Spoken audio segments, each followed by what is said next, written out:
Good afternoon, gentlemen. How you doing? Very well, thank you, Anton. How are you, mate?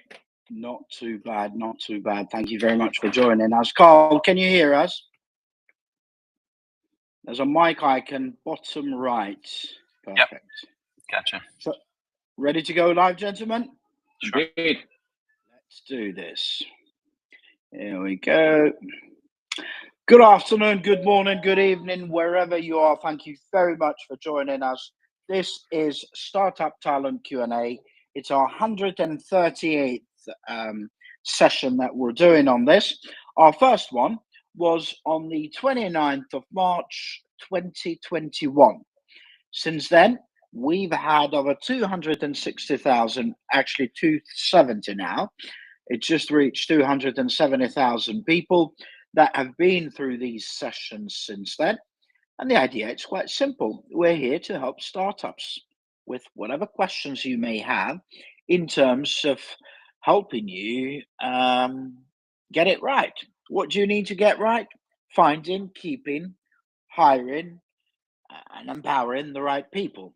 And your questions today can be on anything to do with talent, whether you want to know where's the right place that you can look for certain people that you need, or perhaps how to find a co-founder or an advisor, or how to interview and test that first employee or that early employee, or maybe how do you know who's going to be the right person, or perhaps how do you decide what their duties should be or how much you should pay them, and all that jazz. This is the place to be. We're going to be here for the next 58 minutes. I've got a brilliant team of panelists today. They're going to make themselves available for the next hour to take any questions you may have. Now, if you are tuning in via YouTube or Facebook, please be aware that unfortunately we're unable to monitor your questions there, so that you'll need to join us here live on LinkedIn Live Audio in order for us to hear your questions.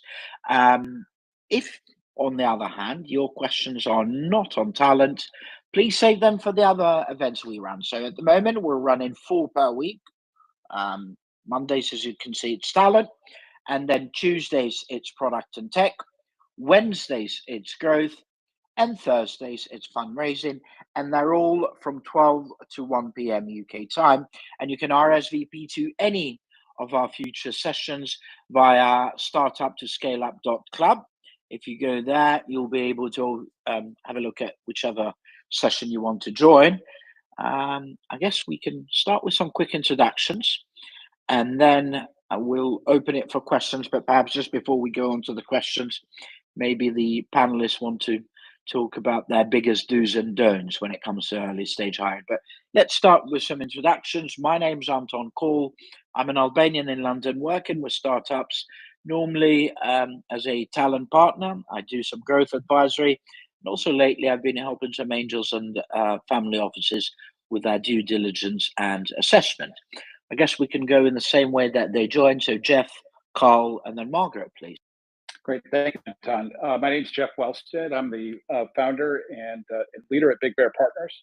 I am an American just outside London now for 20 years. I've worked with as many as 19 different startup and scale-up organizations, basically helping them build out their people strategy from the beginning, and linking that to investment, runway, ambitions in terms of growing product, and so on and so forth. I have more recently, in the past 5 years, been really engaging with HR technology, and super excited these days about the use of AI in HR technologies, because it's such an obvious use case.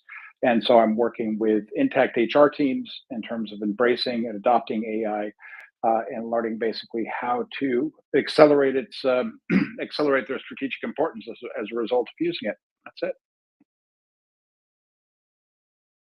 Thank you very much, Jeff. Yes, Scott. Hi, I'm Carl. My background was in finance, also an American expat in the UK, like Jeff. The last 6.5 years, I looked after the people side of the business for a company called 𝗏𝗏, which is a deep tech synthetic data business that was just sold to SAS Institute. I do some fractional people work.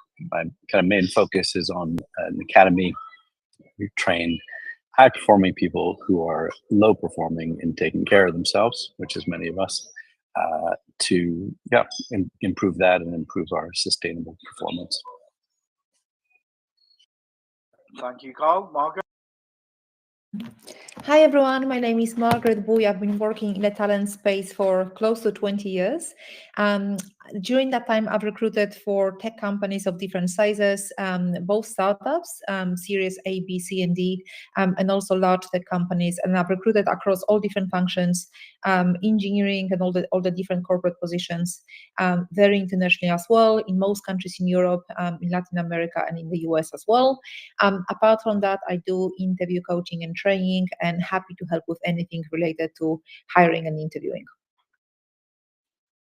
Thank you very much to all three of you. Thank you, Margaret. Really appreciate this. So now, before we start getting some questions, perhaps you panelists may not mind giving us some of your biggest do's and don'ts when it comes to early stage hiring. And by the way, as much as I love ChatGPT and AI, it's been noted a few times that our panelists were using ChatGPT to find the answers. So perhaps let's focus on our experience and what we've been through instead. So perhaps if we can start again, same way that we joined. So Jeff, and then Carl, and then Margaret, please. What are your biggest do's and don'ts when it comes to early stage hiring? Yeah, my biggest do is to immediately connect with the finance team and the C-suite to really kind of understand what their kind of critical priorities are as a business and what their targets look like for the next 12 months,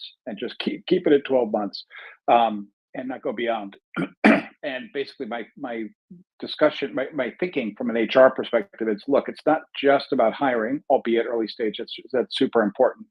It's really more about understanding the functional capabilities of the organization. Where is it in terms of its product life cycle, in terms of its maturity to market, in terms of its competitive landscape, and all of these other kinds of elements. And then basically sit back and discuss with the team, what critical skills, capabilities, competencies, whatever you call it, are we missing today in terms of being able to accomplish these targets and set these things up, and really kind of start to look at it as a set of business problems to solve, which then hopefully, can be solved and determined by going out to market and bringing in those competencies and capabilities. My biggest don't is, don't just assume that because you're a new and emerging business that is probably a bit chaotic on the inside, possibly a bit immature in terms of its culture, that hiring senior level people coming out of much more mature environments is the best option going forward. It may add, to your PR brief in terms of, kind of announcing the fact that you're hiring key execs coming out of, much bigger companies and things of that nature. But in truth, they won't understand the startup scale-up landscape. They won't understand how to take the relative immaturity and to basically evolve it over the course of time. They're going to bring in all of their old habits and their ways of doing and what they know, as anybody would, into this new environment. And oftentimes it can create really powerful friction. So that would be my 2 cents on that.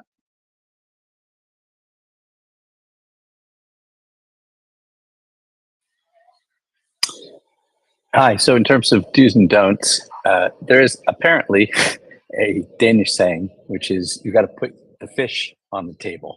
It took me a long time to figure out what that actually means, but what it means is that if there's an issue, if there's a problem, in other words, if there's fish that's out of the water that's stinking, you got to deal with it and put it on the table. So I would take guidance from the Danes on that. Particularly early on, whether it's in between founders or early employees, et cetera, if there is a dysfunction, and there will always be dysfunction, to deal with it and not to let it fester. To me, that's the kind of number one thing. I think the second thing is to not be in a rush to hire generally, and specifically not be in a rush to hire employees. I think you can get talent usually quicker and often better with contractors. And I think some of the absolute best hires we ended up doing over the years were with people that started as contractors. We got to know each other, the right dosage, the right way, and worked out. And jumping to just hire employees is best, and it's messy. So those would be my 2 comments. Yes, Margaret, thank you, Carl. So one of the biggest do's would be just remembering that networks are really, really important, and leveraging your connections and your employees' network to find really good candidates for your startup that come with with recommendations. So whenever I think of the startups I've worked for in the past, and the best people, they normally come from referrals, and it's really about networks for the reason that good people know good people. So part of being a good CEO is building a great network with quality and reach. The better your network, the easier your next hire is going to be. So if you don't know the right person, you will know at least one person who does. So it's just really important that you're working hard to be like a member of the community where your talent pool is. So if your tech is built on, I don't know, Node.js, are you part of maybe relevant meetups or hackathons? Are you well known? Are your developers maybe known for their thought leadership and contribution in your sphere? So that word of mouth really matters. And also, if your team is proud of where they work, they will tell their friends. So also, if you think that your network runs out, there will always be someone that you haven't told that you are hiring. You can also even sit down with your employees one by one and go through the online networks on LinkedIn, for example. So you'll find good people, and you can get your colleagues to message them there and then. It's a time-consuming process, but it's worth it. There's a real value in referred employees in the form of greater job satisfaction, higher retention rates, and also quicker applicant to higher conversion. So all of these metrics reduce the cost of recruitment, especially when hiring for rapid growth.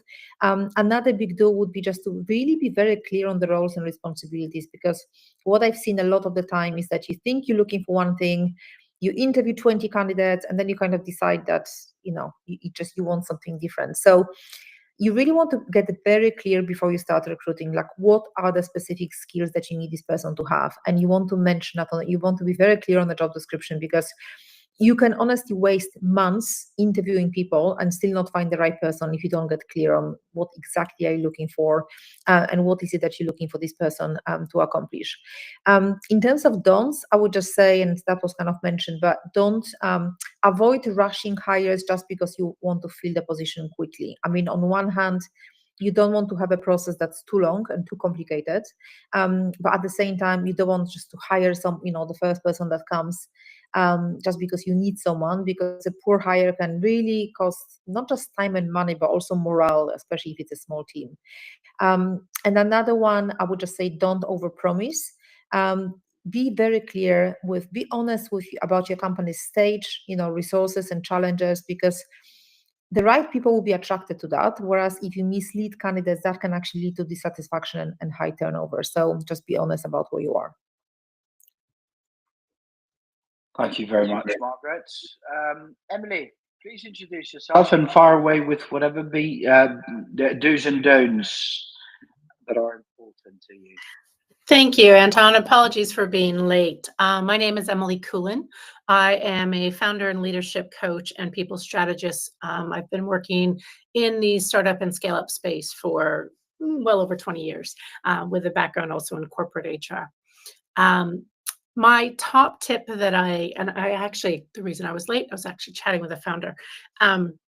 One of the things that I say when building a team for any founder is that you absolutely need to be really reflective and quite self-aware and honest about who you are and what you need, regardless if that's bringing on a co-founder or a team. Ask people around you what your strengths are and your weaknesses are, and then hire or bring on board, whether that's a contractor or consultant or advisor or a team member, somebody who will complement that. So don't sort of just go with don't go with the person that you feel most comfortable with, because there's actually a lot of power in discomfort, and there's a lot of power in having somebody who will challenge you in whatever capacity they're going to be joining you. So really understand who you may be, ask around to get people honest people to validate and to challenge you, and then bring on people who will complement you. And I think that's one of the only ways you can start not only building your team, but also reflecting on when the team is built, how it's going. So check in with yourself and with your team and say, are we challenging each other? And if that's not happening, you're going to have to make some changes.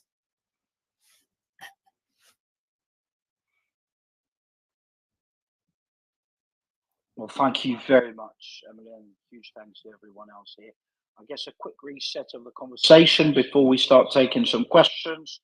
This is a Startup Talent Q&A. We do this every Monday from 12 to 1 p.m. UK time, where we seek to help startups like yourselves with whatever questions you may have on your hiring journey, whether you want to know how and where to look for the right people, how do you decide who should do what sort of contract you should give to people, how do you interview and test that somebody's right, or how do you do a background check, anything basically to do with your people, with your talent, whether it's co-founders, advisors, or early stage employees. All you have to do is raise your hand. We'll bring you up on stage, you introduce yourself, and then fire away with your questions. There are no right or wrong questions, and there's no need to be shy. It's a learning curve for us all. Now, on the other hand, the people that are tuning in via YouTube or Facebook, please be aware that unfortunately, we're unable to monitor your questions there. So you would need to join us here live on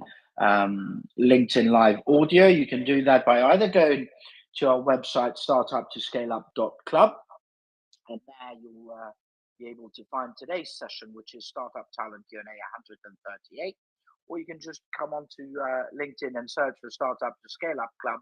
The last post there, it's today's session. If, by the way, your questions are not on talent, then save them for the other events we run.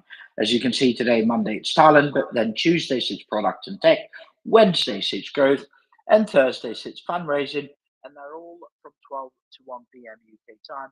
And by the way, if you do find any value in what we're doing here, please feel free to either tag founders that you know might benefit from this, or just share this, because we need all the help we can get now, especially since we've moved from Clubhouse to LinkedIn. Now, I've put a question for my team in our group message here, panelists, and this was sent by somebody in Leeds. So she says, as the founder of a seed stage edtech startup in Leeds, where we develop interactive learning modules for schools, how can we improve our recruitment strategy to attract candidates who are passionate about both education and technology?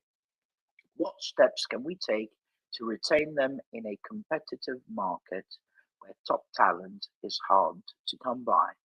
And I've looked her up on LinkedIn, and there's only 3 people that are, aside from her, that are associated with this company. So it seems quite a small one, unless there's other people that aren't on LinkedIn. Maybe we can start again from Jeff, Carl, and Margaret and Emily, and then we'll switch it up a bit later. Jeff? Yeah, thanks, Anton. So as I understand the question is, how do we attract the right types of people who are going to help us fulfill our vision as an ed tech company when we're only very small and basically in a highly competitive landscape? We get this question a lot. Is that about right, Anton? Am I missing any nuance there? That's how I understood it as well. Okay, cool. Look, we get this question all the time, right? Because you have to punch way above your weight. Number one, nobody knows who you are. You're basically a seed in an endless sea of competition. And so how is it you stand out? And so I always ever start there in terms of creating what we call the employee value proposition, which is sort of like that package of great stuff that you have to sell to individuals to come join your organization. And typically you're trying to sell people who have been there, done that in successful startup and scale up operations, because you know that they have all the necessary scar tissue and knowledge that are really going to kind of make things, kind of much better where you are. And so you have to basically think about the core things, almost like a pyramid. The core elements are around things like competitive pay or, benefits and things of that nature. That's tough when you're small, because you typically don't have a lot of that to offer. In fact, you might be really kind of cash shy, and that might be a challenge. So what else can you sell? And the other things you can sell, in my experience, are the vision that you have for the organization that stands out from the competition, specifically the competition that you want to target from a recruitment perspective. Oftentimes, people kind of get burned out, where they are, having kind of gone through the startup scale up, kind of operation.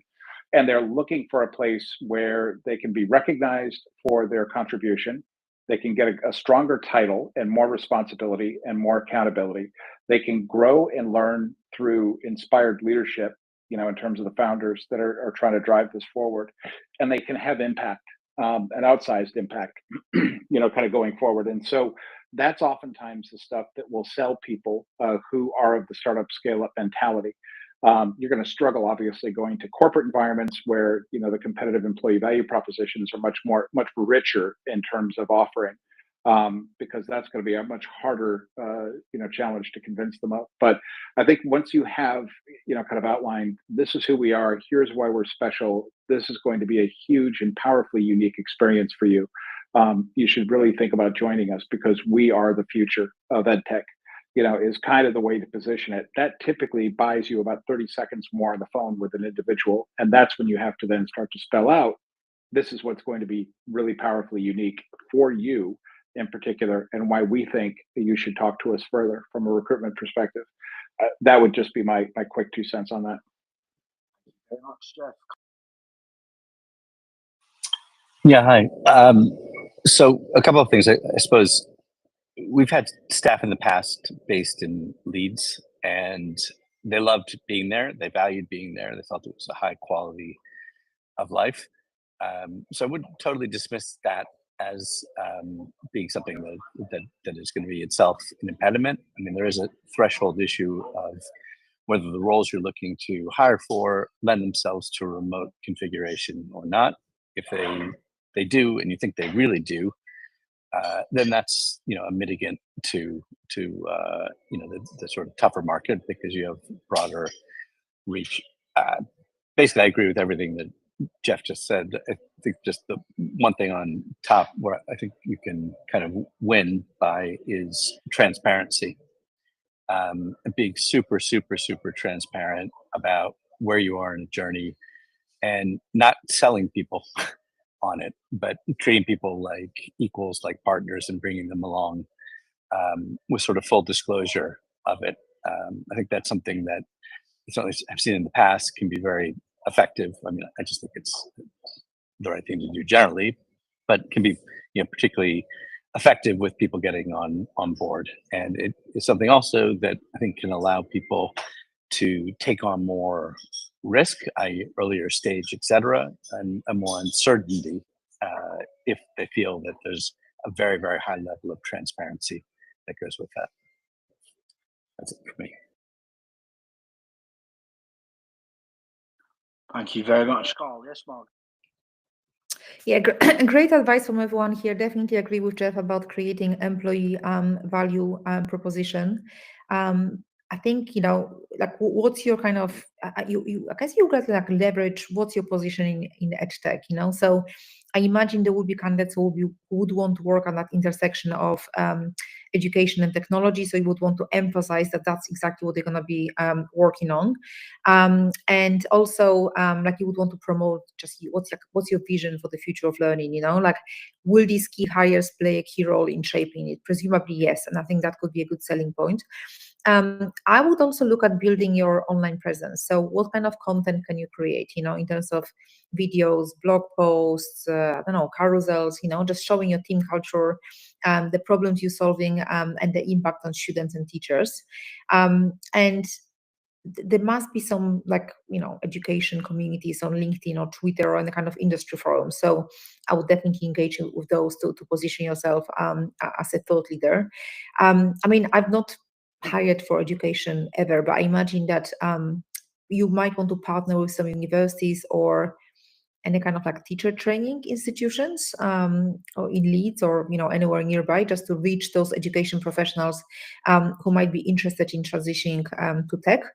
There probably are some education-focused platform where you can advertise as well, but also like employee referrals. I mean, I don't know how many people that person already has, but you might want to incentivize your team to recommend people who share the same values and the same mission. And you would also want to create some like really good job descriptions, you know, like you would want to highlight how their role contributes directly to improving education and empowering students and teachers.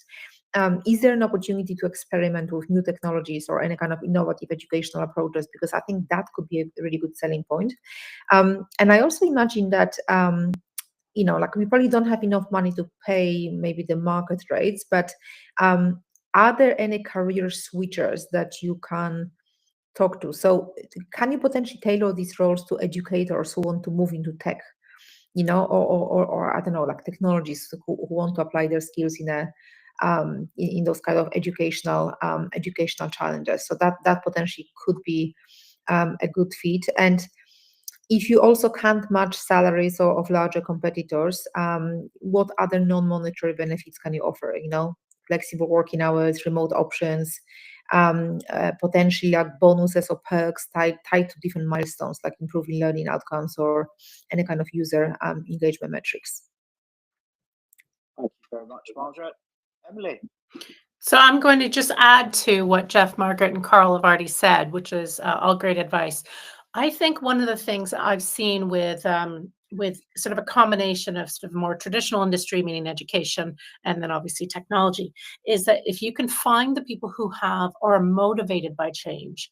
So all the other advice is great, you know, great job description, make sure that you figure out where the different communities could be, you could find them, make sure there's clarity about expectations, all of those things.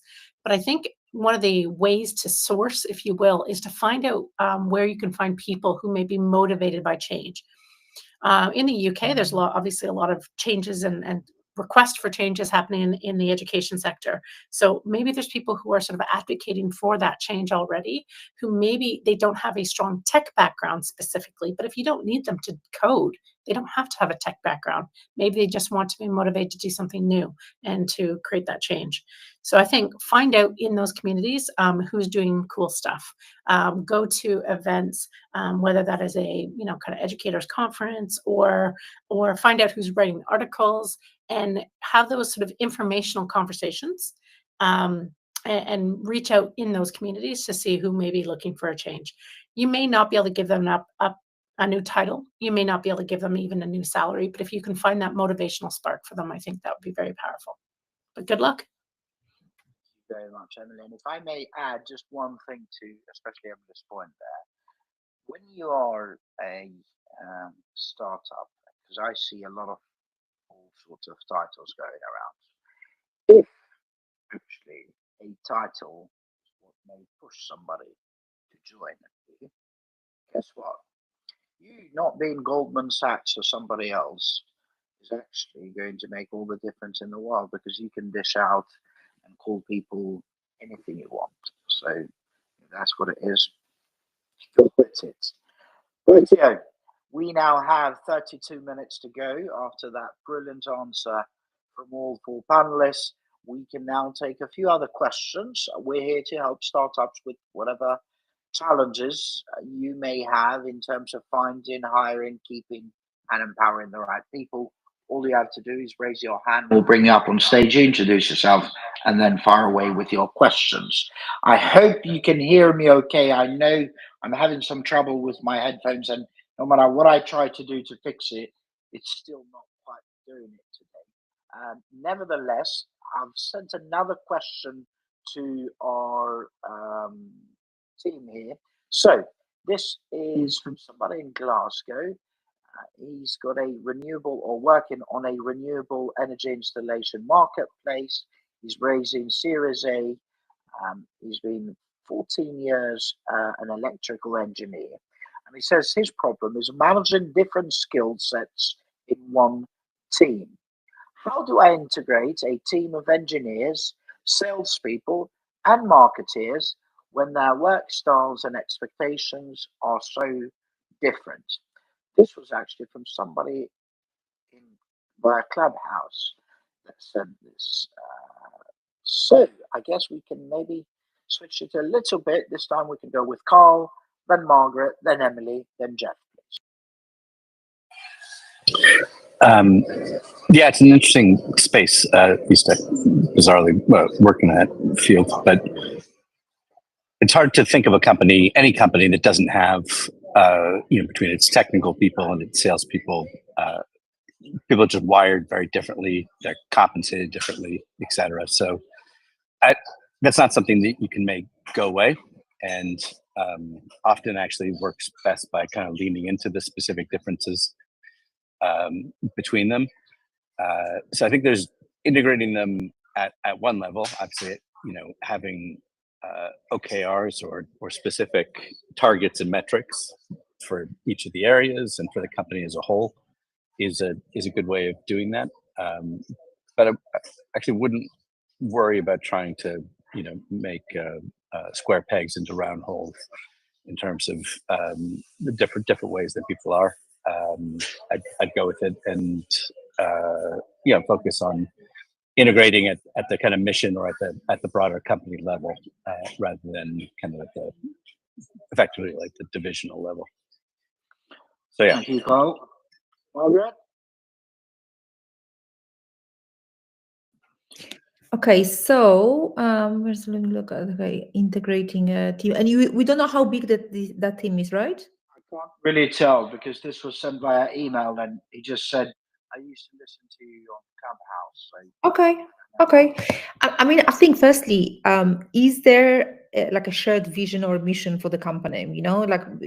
Because I think it's important for everyone to understand like how each of these functions will contribute to the success of the company. So maybe it would be a good idea to have like a kickoff meeting, just to line everyone on the shared goals, and like so that everyone actually understands what are their team goals, what input do you require from all different teams, and then you would want to break down these goals into just like really specific contributions that you would need from each department.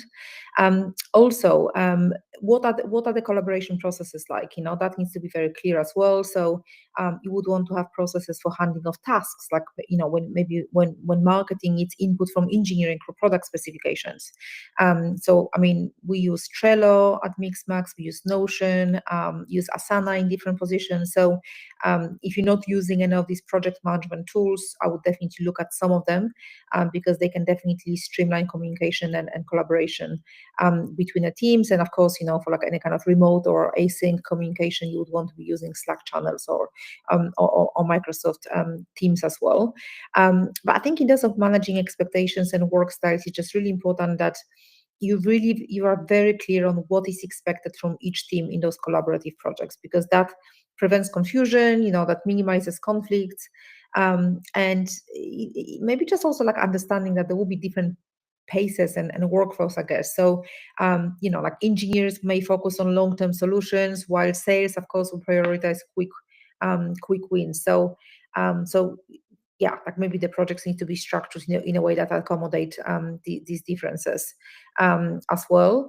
And also, it might be a good idea to just for the different teams to understand like the challenges of other departments. So maybe you can allow your team members to spend the day learning about the challenges and the workflows of other departments. So maybe have a salesperson shadow engineer during an installation, or engineers can sit in on sales calls to understand customer pain points. And I think also in terms of good team collaboration, you might want to organize some kind of workshop or a presentation where each team explains their work style, priorities, and how they contribute to the company. I remember many years ago when I worked for Expedia, we had this I think it was called Insights, those kind of personality styles and how we all work. And then we had a workshop with the whole team. And that was actually so useful to really understand the different type and the different personality type of different people and why they work the way they do. It was extremely useful. So the one I used was Insights, and we had someone facilitating the workshop, but that was incredibly useful for just really understanding the work style of your colleagues. It just really made things a lot easier. So that's something that you might want to look at as well. Yeah, thank you very much, Margaret. Emily? So just to add on to what's already been said, Margaret absolutely was spot on. the team needs to get to know each other, and they don't need to just know what they have to do. They need to know where their part is in the whole process and how the interactions are.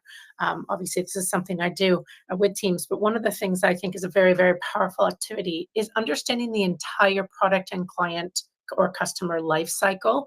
You know, in this type of industry, there's probably different takes on things.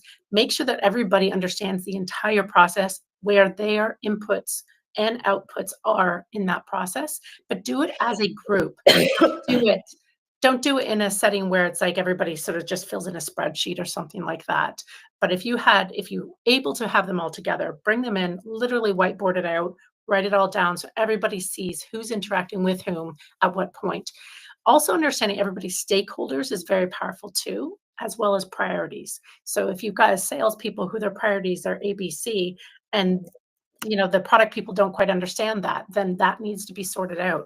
So and then obviously just having them understand each other as individuals can be very powerful. So something like an insights, or you know, there's so many different assessments out there that are can be great. Even just conversation if you don't have the resources for assessments.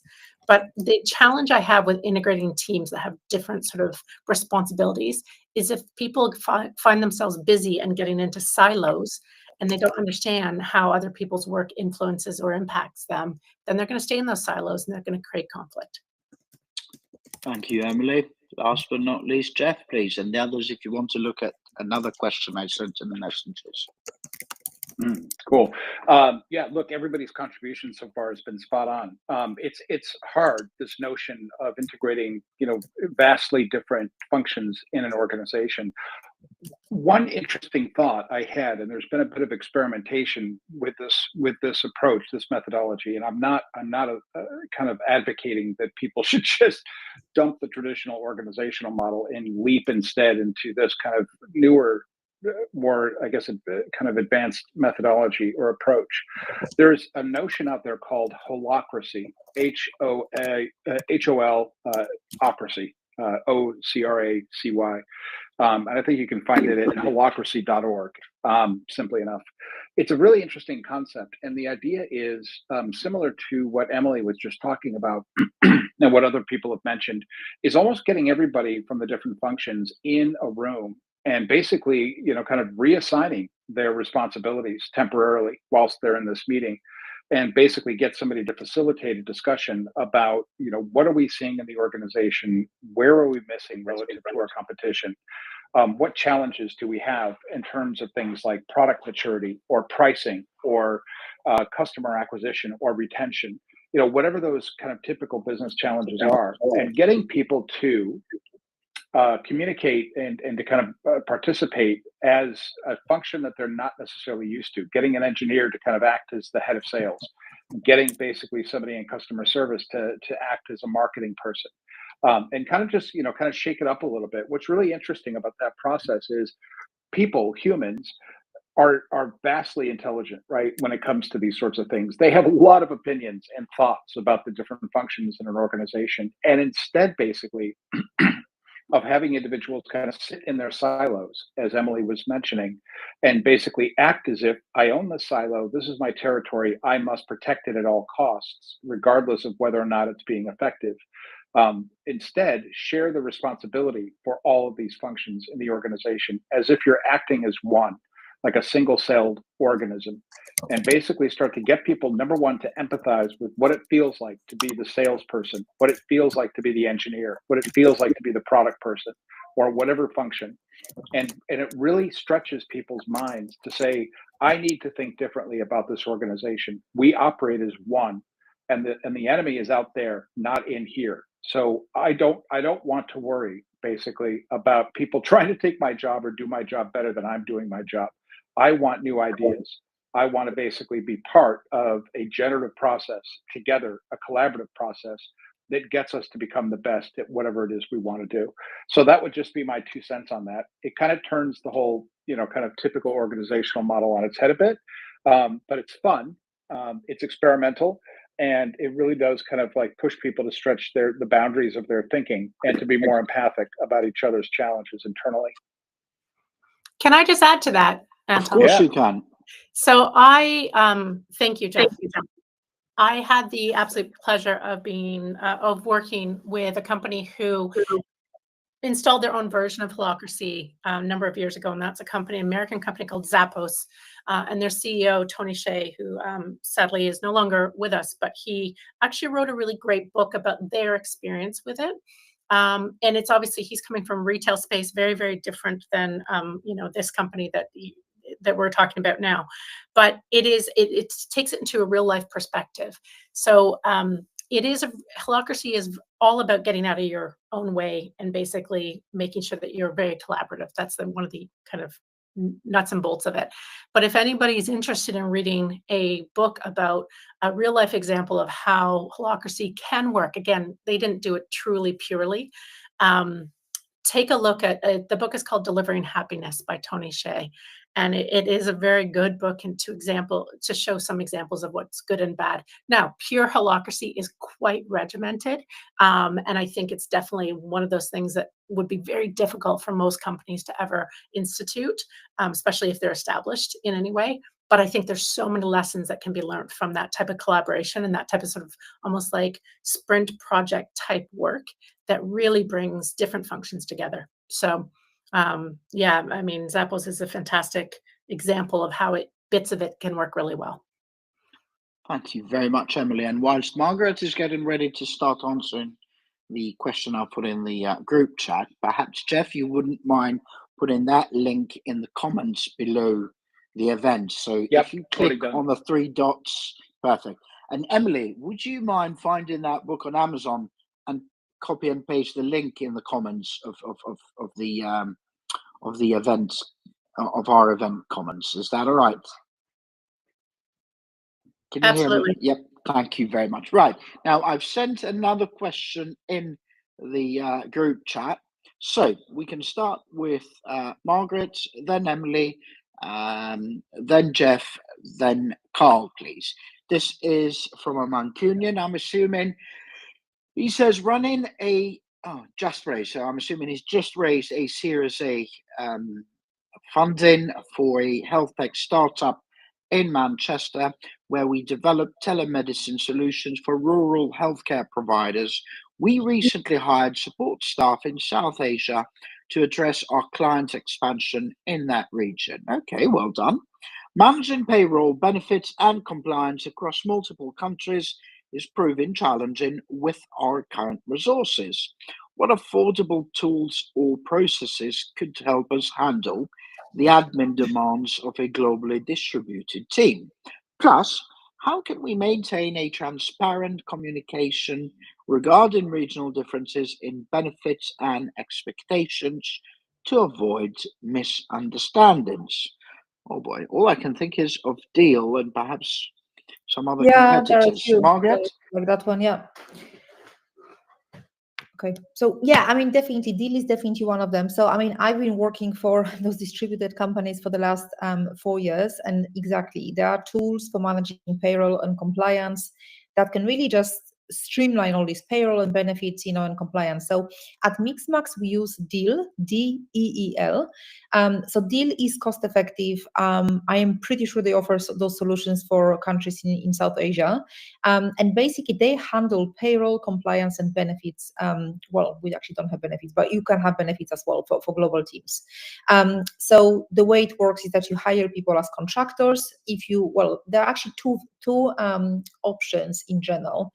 You can either hire people as contractors. That's what Mixmax does.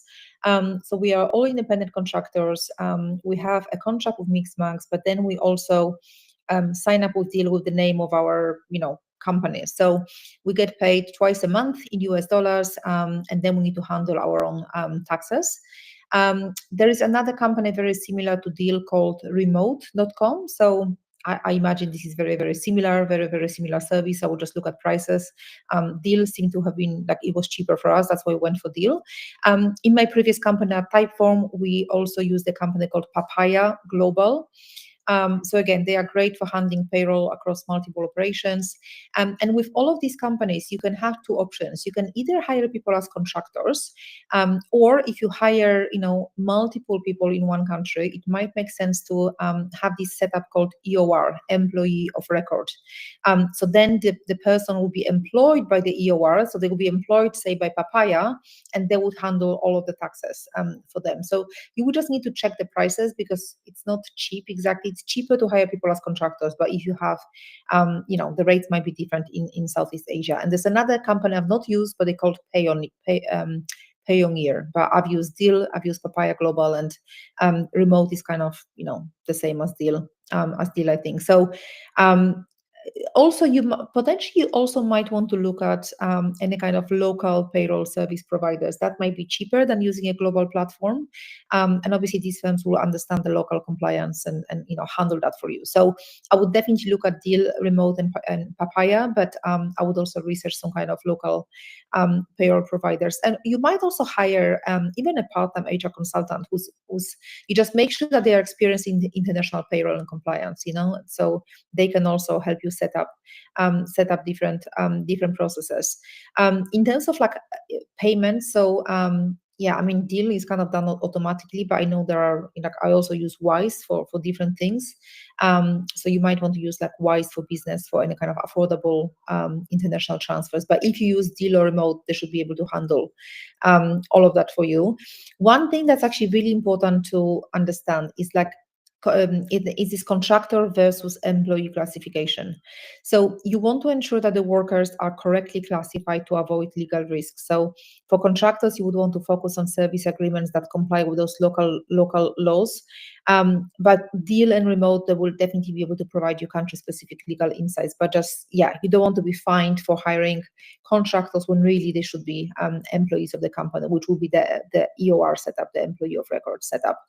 And in terms of communication about regional differences, I would probably just create a really simple document that outlines benefits and compensation for each region. So you would want to include details on paid time off and insurance options if you have that, any kind of bonuses or performance incentives. And when you onboard new people, part of that should be a session, or could be just a 5-minute session of how the benefits differ in different countries, why they're structured that way, because that also could be your opportunity to answer questions and address concerns.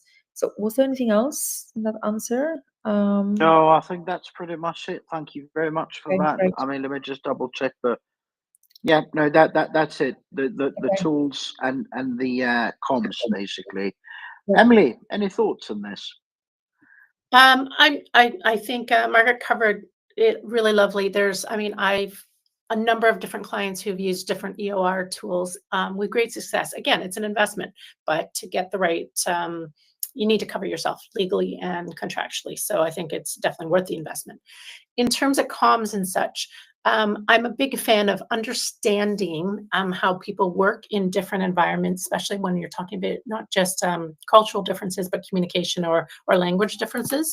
So it could be as simple as asking, everybody to complete a bit of a survey. Again, be mindful of what you're asking. Don't ask anything inappropriate, but understanding how people want to communicate. Are they more texters? Are they, long emailers? Are they morning people? Are they, whatever it may be, and sharing all of those sort of results, if you will, so that you can be really, really clear that if your team is, let's say, in Manchester and you've got even just 1 or 2 people in Southeast Asia, that there's an understanding of what the differences may be in preference of communication or cultural in communication.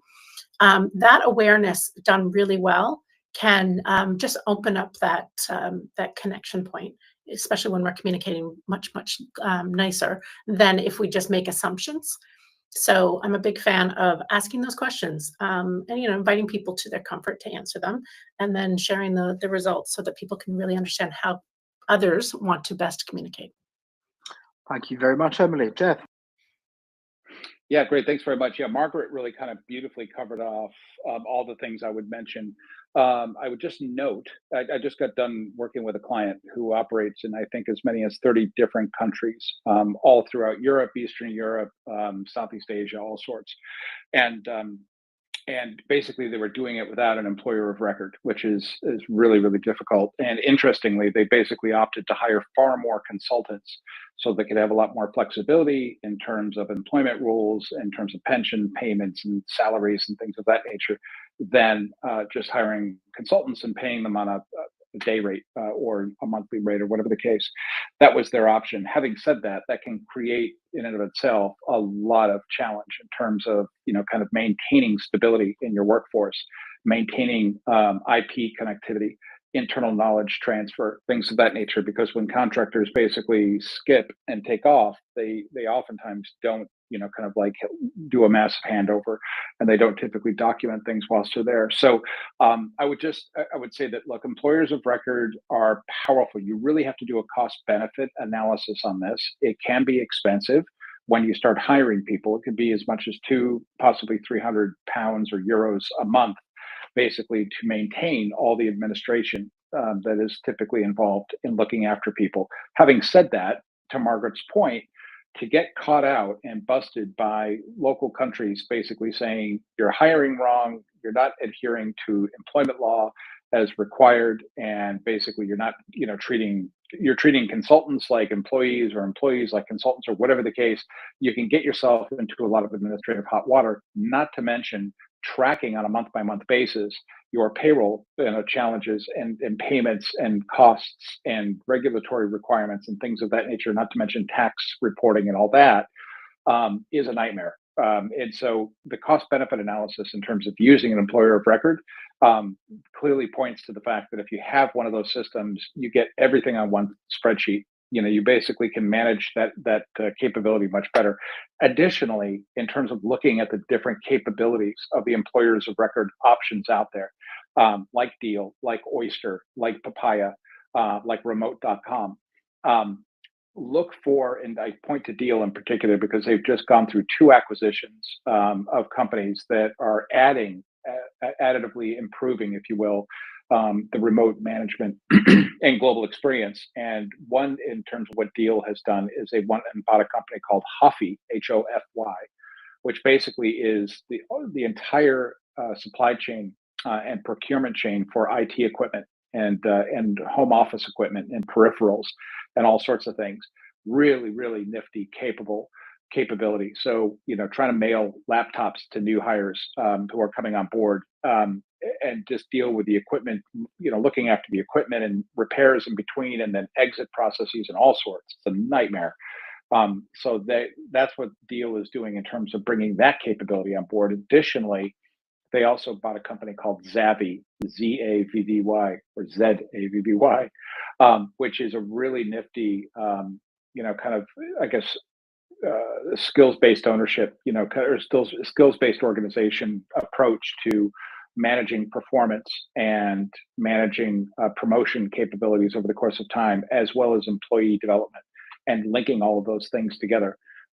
Super brilliant ideas.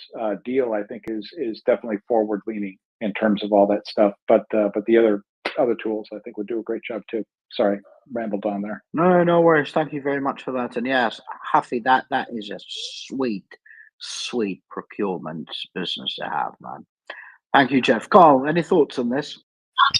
I think it's been really well covered. Just a very practical one is, I think the costs can be quite a lot higher than 200 to 300, depending on what is the suite of services you're getting from an EOR, and where that is geographically. And just from a very practical standpoint, lots of these are owned by private equity firms, and there are quite a few of them. And so I guess this is a client who's just been Series A funded. So either via your investors or just via your own thing, I would just, sort of play them off against each other in terms of negotiating for the best deal for yourself, no pun intended, because it does add up. And just the last thing, I hear, talking about 30 companies, and there can be great configurations where that makes sense. I just think as a general thing, trying to actually honestly keep it to as few companies, as few different countries as possible, is just, to me, I think that's a sort of important guiding principle. But that makes sense. And Margaret put in our group chat that one of these companies, the EORs, charges what did you say, Margaret? 800 per person per month in Europe. Is that right? Margaret? Well, it depends. It all depends on the salary. So we, like at Mixmax, we hire contractors. We don't have a daily rate. We pay them, twice a month. But there was someone where, basically there was an engineering candidate. He would only work on EOR. He wanted, I guess because of this mortgage and stuff like that. So we inquired just to check what the price would be. But because he was already, and we were even considering doing that, but because he was already at the top of the range in any case, and then it was another 800 just to hire him. So it is salary dependent. If you earn half of that, it's gonna obviously be less. But it was 800 via deal, yeah. All right, thank you very much for that, Margaret. We've got 5 minutes to go, so hopefully we can go with another quick question. I don't know if I've put that in our group chat already. No, I haven't. Let me see. Oh God, bear with me. So let me copy and paste it and put it in the group chat first, and then I'll read it out. Where are we? Okay, so sent. So this is, I think it was in Leicester. Oh, Leicester, yep. I'm the founder of a pre-seed agri-tech startup in Leicester, where we develop IoT-based crop monitoring systems to support sustainable farming practices. As we expand, I see the need for an HR system to track recruitment and manage performance reviews, but we have a limited budget for HR tech. What affordable tools or platforms are best suited for an early stage agri-tech startup? Also, how can we integrate these tools gradually to avoid overwhelming our small team and ensure the tech aligns with our sustainability focused mission? We've only got 4 minutes to go, so if we can probably take 1 minute each to answer on this. And I've looked at their LinkedIn, and there's 7 engineers and 2 founders, so 9 people. So perhaps if we can start quickly with Emily, then Jeff, then Carl, then Margaret, that would be great. 1 minute each, please. Sure. I think if it is really early stage, I actually don't think there needs to be necessarily an HR tool other than a really good Google Drive that's protected with, Google Sheets and such. I think too many people get stuck up on tools and spend money on it and then don't utilize them properly or, appropriately anyways. So if you're not hiring a lot, I wouldn't worry about it. I would keep everything really locked and secure with a flow and a process and some sort of workflow that is set up. But I don't think an actual sort of one of the more expensive tools needs to be out there. There are cheap tools, but I think they're cheap for a reason, in my opinion. Thank you very much, Emily. Yeah, I mean, I guess to Emily's point, unless you basically are going to be hiring 200 people in the course of the next 12 months, yeah, you're absolutely right. There typically are not great tools out there that are going to kind of solve all your problems. I just got done again working with a client who went with I think it was a Ukrainian-based or Polish-based company called, what was it called? PeopleForce. And that was like literally like $3 US dollars, per person per month, which is pretty dead cheap. But again, to Emily's point, you kind of get what you pay for. I think the next level up in terms of, if you are going to expand and you do want to start now in terms of building a smart database around your people, and you want tools like an applicant tracking system, a performance management module, a payroll module, things of that nature, because you're going to basically build all those in. A company I've been watching very closely is called Factorial HR, based in Barcelona, and they do a really nice job too. But I'll stop there.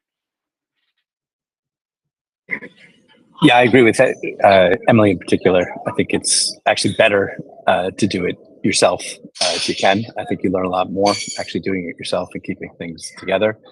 We used Charlie HR for the first couple of years, and it was okay, but again, we ended up just doing a lot ourselves per the comments of others. Thank you very much, Carl. Last but not least, Margaret. Am I on mute? I'm not on mute. Yeah, I also agree. If the team is, it seems less than 10 people, you really don't need an HR system unless you're going to hire. I was going to mention Factorial HR as well. Another one that I've used actually in a couple of companies is called Bamboo HR. So it has a startup friendly price. You have time tracking, you've got performance management. Again, I still don't think you need it for 10 people, but Bamboo HR is a really good system used by a lot of startups. There is also something I've heard about, I haven't used, called Charlie HR, and that's actually specifically designed for UK startups. And it offers performance reviews, holiday tracking, and onboarding tools. So yeah, and another one actually I've used in some companies was called Workable. That's actually more applicant tracking systems, but it's really good for early stage startups, and also they have, if I remember correctly, they have some like pay-as-you-go plans, which are maybe useful for startups that are hiring sporadically. And in terms of like not being overwhelmed, if you decide to go for a tool, you might just want to pilot the system with a few features. So maybe like roll out 1 or 2 features first. Maybe it's performance reviews, maybe it's recruitment tracking, and then test the system with a small group. Well, it's going to be a small group when your team is so small, and then you gather feedback before scaling. But yeah, you probably really don't need it at this stage. Well, thank you very much. We are now at 1 o'clock, which is cut-off time, really.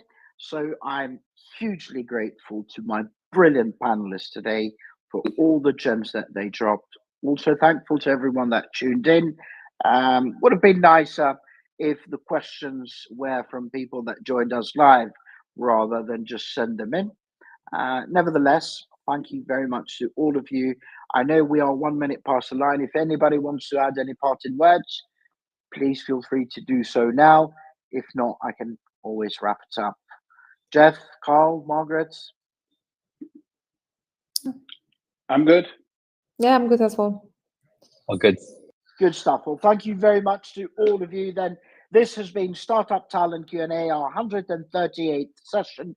We've been doing these for over 3.5 years. We've had over 260,000 people join us. We now moved from Clubhouse to LinkedIn and need all the help we can get to share and spread the word. So if you found any value in this, please feel free to share it.